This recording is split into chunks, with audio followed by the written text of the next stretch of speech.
Hello दोस्तों, कैसे हैं आप लोग। दोस्तों, आज मैं आपको एक ऐसा वीडियो दिखा रहा हूँ जो है हमारे मित्र द्वारा बनाया गया वीडियो है, जो कि दूरदर्शन वीडियो चलाते हैं। उनके तरफ से एक वीडियो मेरे पास आया था। उस वीडियो को हम आपको भी दिखाना चाहते हैं। आप उनके चैनल पर भी जाकर लाइक कर सकते हो। मेरे वीडियो को भी लाइक और सब्सक्राइब करिएगा दोस्तों। थैंक यू दोस्तों। मध्य प्रदेश के मंदसौर शहर में शिवना नदी के तट पर अष्टमुखी भगवान पशुपतिनाथ विराजित हैं। भगवान महादेव की इस प्रतिमा का सौंदर्य अपने आप में अनूठा है। नेपाल के पशुपतिनाथ में 4 मुख की प्रतिमा है, जबकि मंदसौर में प्रतिमा अष्टमुखी है।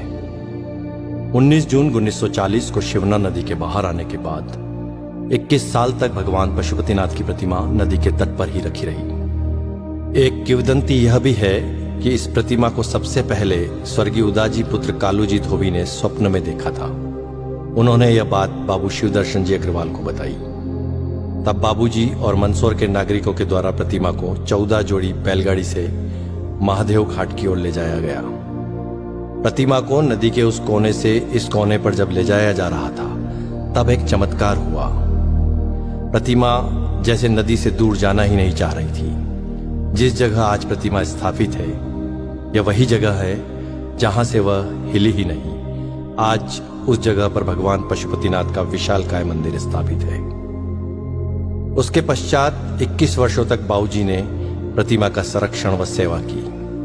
बाद में चैतन्य आश्रम के स्वामी प्रत्यक्षानंद महाराज ने 23 नवंबर 1961 को इसकी प्राण प्रतिष्ठा की। 27 नवंबर को मूर्ति का नामकरण पशुपतिनाथ कर दिया गया। उसके बाद भव्य मंदिर का निर्माण शुरू हुआ। प्रतिमा का इतिहास। माना जाता है कि प्रतिमा का निर्माण विक्रम संवत 575 ईस्वी में सम्राट यशोधर्मन की हुणों पर विजय के आसपास का है। संभवतः मूर्ति भंजकों से रक्षा के लिए इसे शिवना नदी में दबा दिया गया था। अनुमान के अनुसार अज्ञात कलाकार ने प्रतिमा के ऊपर के 4 मुख पूरी तरह बना दिए थे, जबकि नीचे के 4 मुख निर्माणाधीन थे। ऐसी है यह प्रतिमा। प्रतिमा के 8 मुख हैं। ऊंचाई 7.3 फीट है। इसकी गोलाई 11.3 फीट है और इसका वजन लगभग 46 क्विंटल है। प्रतिमा के 8 मुखों का नामकरण भगवान शिव के अष्ट तत्व के अनुसार है।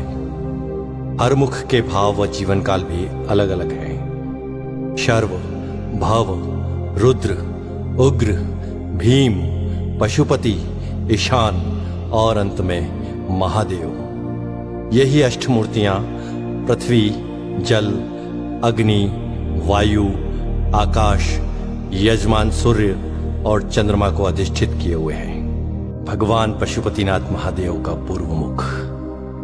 पूर्व मुख जीवन की बाल्यावस्था का प्रतीक है। घुंघराले बाल, मोर पंख धारण किए, नाग नागिन का जोड़ा, कुंडल के रूप में भुजंगमाला पहने शिव एक बालक के समान लगते हैं, एक दिव्य बालक के समान। पूर्वामुखी यह मुख पूर्णतः शांत एवं आत्माराम सा लगता है। ऐसा प्रतीत होता है मानो भगवान शिव योगेश्वर के रूप में ब्रह्मा में लीन होकर समाधि अवस्था में संपूर्ण विश्व को स्वयं में देख रहे हो। शांत मुद्रा में ध्यानस्थ भगवान शिव के सिर पर जटाओं की ग्रंथि मालाएं हैं। गले की माला में जहां पुष्प है, वहीं 2 सर्पों की माला भी इस कलात्मक ढंग से सुशोभित है। ये दोनों कर्णाभूषण के रूप में कानों में लटकते हुए कुंडलों में से निकलकर अपने फनों को ऊपर उठाए हुए हैं। इस प्रकार ये दोनों कण समाधि अवस्था में लीन साधक की निश्चलता, दृढ़ता और तत्परता के हेतु 2 सजग प्रहरी के रूप में प्रतीत होते हैं। बड़ा अद्भुत है यह रूप भगवान पशुपतिनाथ का। भगवान पशुपतिनाथ का दक्षिण मुख। दक्षिण मुख जीवन की किशोर अवस्था का प्रतीक है। साथ ही यह श्रृंगार रस की मुद्रा में है। दक्षिण मुख सर्वाधिक सुंदर एवं अति रमणीय है। इस मुखमंडल का श्रृंगार जिस कलात्मक श्रेणी से किया गया है, उससे ऐसा प्रतीत होता है कि श्रृंगार रस के समस्त तत्व सजीव एवं साकार हो उठे हों। अनुपम केश कलाकृति से युक्त मुकुट के मध्य में सुहाना नाग शिशु है, जो कलंगी तुर्रा जैसा है। एवं एक और चंद्र रेखा, यह सामंजस्य मुख की अलौकिक सुंदरता में अभिवृद्धि कर रहा है। गले में लघु सर्पद्वय की माला एवं रुद्राक्ष की माला है।